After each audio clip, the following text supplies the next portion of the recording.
Assalamualaikum warahmatullahi wabarakatuh. Waalaikumsalam warahmatullahi wabarakatuh. Alhamdulillah anak-anak sama sehat semua ya. Alhamdulillah. Alhamdulillah ya. Kita berdoa dulu ya, berdoa mulai. Terima kasih ya anak-anak semua. Pagi hari ini pada sehat semua. Mari kita belajar dengan baik ya, sebagai syukur kita kepada Allah atas kesehatan yang diberikan kepada kita. Baik anak-anak, pada pagi hari ini kita di pelajaran sejarah kebudayaan Islam atau SKI ya, akan mengupas tentang tantangan dakwah Nabi Muhammad Shallallahu Alaihi Wasallam ya. Tantangan dakwah Nabi Muhammad. Nah, anak-anak dari belajar ini nanti ya, diharapkan anak-anak bisa tahu, ya, tantangan apa yang dialami oleh Nabi Muhammad. Anak-anak tahu kejujuran, anak-anak tahu sikap kepribadian, anak-anak tahu ya, seperti apa pribadi Nabi Muhammad Shallallahu Alaihi Wasallam di dalam menghadapi tantangan-tantangan berdakwah itu, dan anak-anak bisa melakukan mencontoh perilaku baik Nabi Muhammad itu dalam kehidupan keseharian anak-anak. Baik, maka materi kita tantangan dakwah Nabi Muhammad itu adalah penting ya untuk kita contoh. Baik anak-anak ya, perhatikan dulu ya, video yang ada di layar ya, yang ada di depan anak-anak semua ini, amati. Terima kasih anak-anak sudah mengamati dan menyaksikan video tadi ya. Anak-anak pahami apa yang kalian amati. Coba ini Mas Azam, kamu mengamati, kamu melihat dari video tadi seperti apa ya yang tergambar pada pikiran kamu ya. Terima kasih Mas Azam ya, sudah menyampaikan idenya dengan baik ya.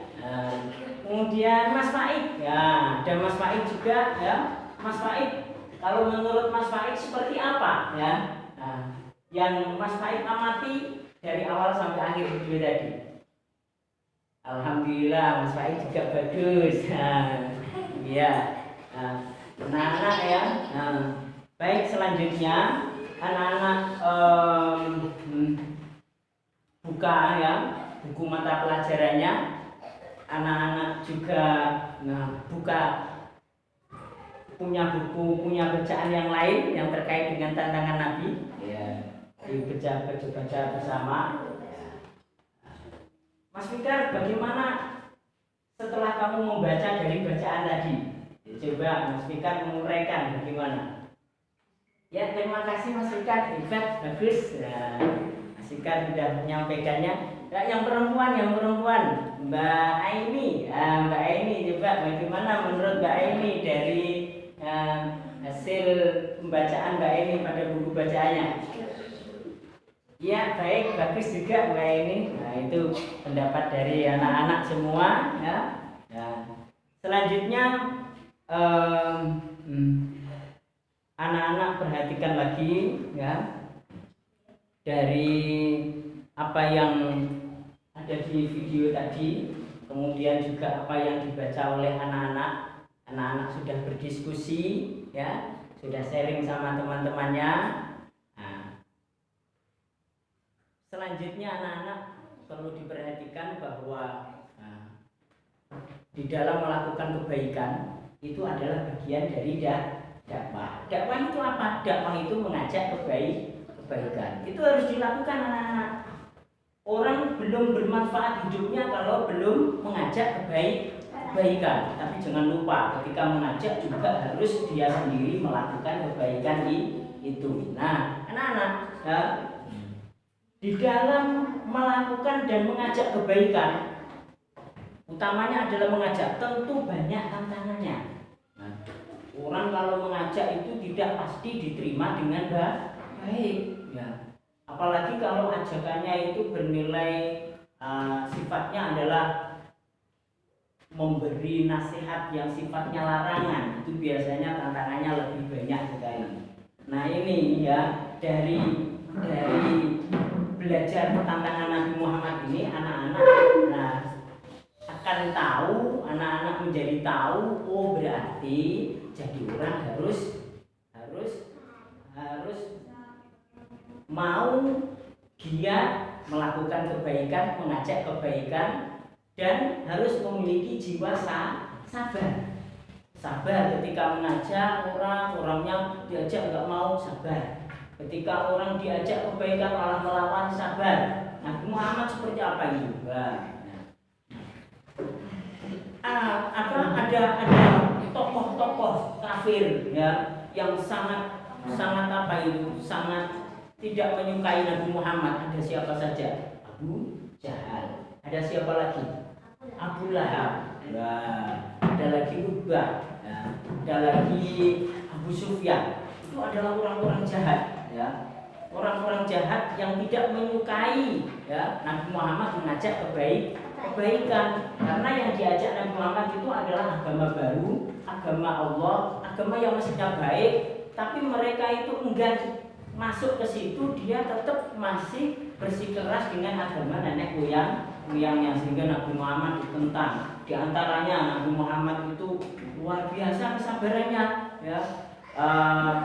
Lihat itu yang Abu Sufyan seperti apa itu ya, yang dilakukannya kepada Nabi Muhammad.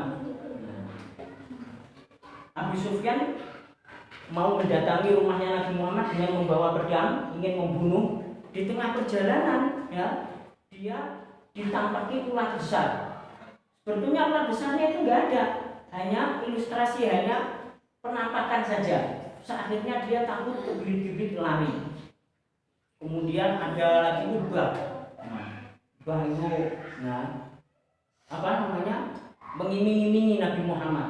Mengiming-imingi Nabi Muhammad, kalau Nabi Muhammad mau berhenti dari mengajak kebaikan, berhenti dari dakwah, maka akan diberi harta yang sangat banyak, akan dikasih istri perempuan yang sangat cantik dan paling cantik di negara Arab sana.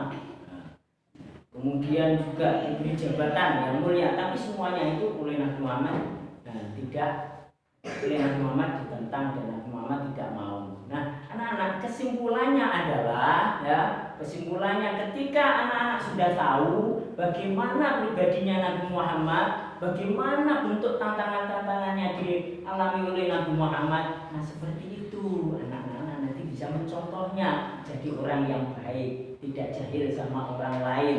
Ketika dia mengajak kebaikan, orang itu melawan, dia tidak balik melawan, tapi dia sabar. Nabi Muhammad ketika Nabi Muhammad sholat di hadapan Ka'bah, itu ada orang kafir Quraisy datang mendekati dengan membawa kotoran unta, diblekno punggungin Nabi Muhammad sedang sholat. Muhammad gak marah, tetap sholat gini aja, sampai anaknya Fatimah datang mengambil kotoran itu, baru Nabi Muhammad bangun dari sholatnya. Nabi Muhammad pernah juga dicekik di tengah-tengah sholat ini, datang orang kafir pakai serbannya aja, cekik lehernya sampai sulit bernafas. Alhamdulillah pertolongan Allah datang, Abu Bakar datang, kemudian oleh Abu Bakar orang itu ditendang dan lari, Muhammad selamat. Seperti itulah ya dalam tantangan orang melakukan kebaikan. Baik anak-anak, alhamdulillah pembelajaran kali ini sudah selesai. Dari diskusi anak-anak tadi sudah tergambar, anak-anak bisa memahami materi kita pada hari ini.